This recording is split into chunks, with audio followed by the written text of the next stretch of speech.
ববি হাজ্জাজ, হঠাৎ সর্বোচ্চ সতর্কতা জারি পুলিশের, বিশেষ অভিযান চলবে তল্লাশি। এসবি আশঙ্কা করছে যে 29 জুলাই থেকে 8 আগস্ট পর্যন্ত এই সময়টিকে কেন্দ্র করে অনলাইন এবং অফলাইনে সংঘবদ্ধ প্রচারণার মাধ্যমে এক ধরনের নৈরাজ্য সৃষ্টির চেষ্টা করতে পারে পতিত সরকার। এবং এই যে দলটিকে আসলে বাংলাদেশ থেকে প্রায় বিতাড়িত বলা চলে, তাদের কিছু নেতাকর্মী এই সময় নানানভাবে সরকারি বেসরকারি স্থাপনায় তারা হামলা চালাতে পারে, বিশৃঙ্খলা কিংবা ভাঙচুর চালাতে পারে, এবং এটির কারণে তারা একটি বিশেষ সতর্ক বার্তা পাঠিয়েছে। কি মনে করছেন যে সেই সক্ষমতা এই মুহূর্তে বাংলাদেশে দাঁড়িয়ে এই জুলাই মাস বা অগস্ট মাসের শুরুর দিকটাকে কেন্দ্র করে তাদের আছে কি নেই? প্রথমত, যে কোনো পতিত শক্তি চেষ্টা তো করতেই থাকবে, তাদের চেষ্টা অব্যাহত থাকবে। তারা কোনো ধরনের অস্থিতিশীলতার একটা অবস্থান যদি তৈরি করতে পারে, এবং সেই হিসাবে আওয়ামী লীগের যত লোকজন রয়ে গেছে এবং তাদের অনেক পরিমাণ অর্থ তারা নিশ্চয়ই এখনো ধরে রাখতে সক্ষম হয়েছেন, যার মাধ্যমে তারা কিছু অস্থিতিশীলতা তৈরি করার অবস্থানে নিশ্চয়ই থাকবেন। তবে আমি আমার পার্সোনাল কথা বলছি, আমি পার্সোনালি বিশ্বাস করি না যে পতিত স্বৈরাচারদের এমন কোনো শক্তি আছে যেটার মাধ্যমে আসলে দেশকে তারা আবার অন্য কোনো কিছু একটা পথে নিয়ে যেতে পারে। এরকম শক্তি আমি অ্যাটলিস্ট বাস্তবিকভাবেই মনে করি না।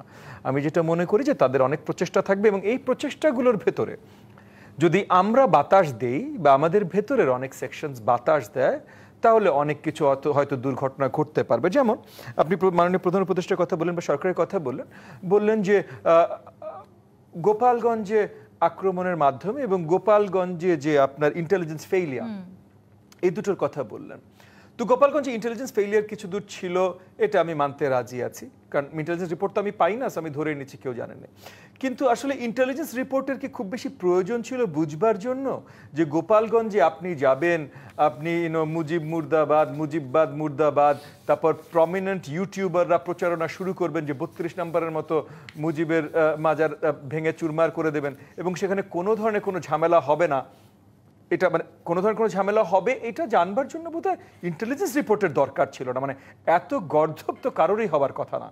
সো তাহলে এখানে আমরা দেখছি যে পরিষ্কারভাবে কোনো একটা গোষ্ঠীর বা কোনো একটা নতুন রাজনৈতিক দল বলেন বা সরকারের ভেতরের সরকারের সাথে সংযুক্ত কোনো একটা অংশীদারদের একটা প্রচেষ্টা ছিল কোনো একটা ঝামেলা পাকাবার।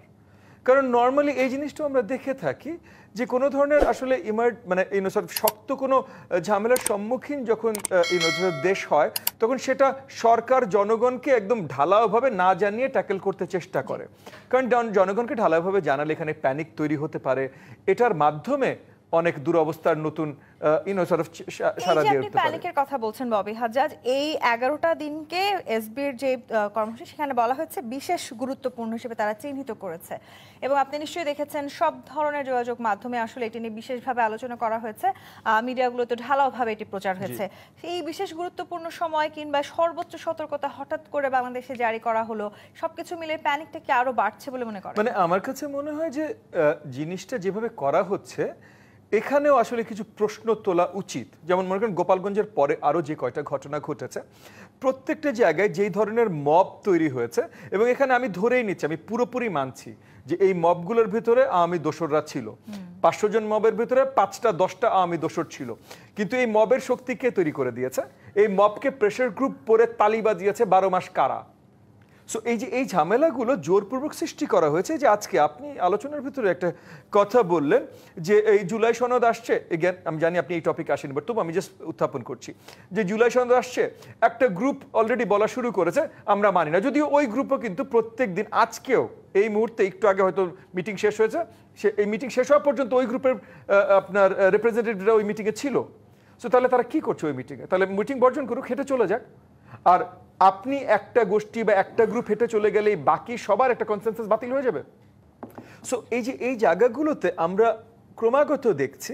প্রথম স্টেপটা ছিল ইসলামী আন্দোলন নামক একটা দল, যারা আপনার পতিত স্বৈরাচারের দ্বারা আপনার অ্যারেঞ্জ প্রত্যেকটা নির্বাচনে অংশগ্রহণ করেছে, প্রত্যেকটা নির্বাচনে অংশীদার ছিল, স্বতঃস্ফূর্তভাবে অংশীদার ছিল। তারা হঠাৎ করে একটা একটা এমন একটা আবরণ তৈরি করা হলো যে স্বৈরাচারের সবচেয়ে বড় শত্রু তারা ছিল, এরকম একটা আবরণ তৈরি করে তারা জামাত এবং এনসিপি আরো কয়েকটা দলের সহযোগিতা নিয়ে সারওয়ার্দী উদ্যানে বড় একটা সমাবেশ করলো।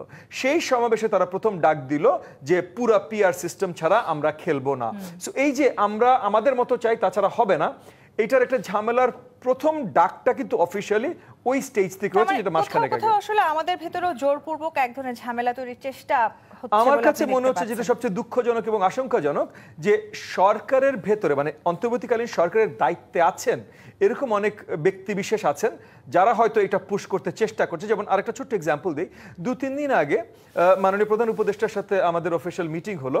ওই মিটিংয়ে প্রধান উপদেষ্টা বলে দিলেন একটা তারিখের ভেতরে, মানে কয়েকদিনের ভেতরে এবং স্পেসিফিক একটা তারিখের ভেতরে নির্বাচনের তারিখ ঘোষণা করবেন। কিন্তু তারপরে এবং এগেন আমি বলি মিটিং এর মেজরিটি সময়টা এইটা বলার পর এটা নিয়ে শুধু আলোচনা হয়েছে, অন্য কিছু নিয়ে আলোচনা হয়নি। কিন্তু ওই মিটিং এর প্রেস রিলিজে এই টপিকটাই উত্থাপন করা হয়নি এবং তারপর থেকে সরকারের পক্ষ হয়ে যারাই টক শো বা কোথাও কথা বলছেন তারা এটা পুরোপুরিভাবে এড়িয়ে যাচ্ছেন বা বলছেন কথাটা ভুল বলা হয়েছে।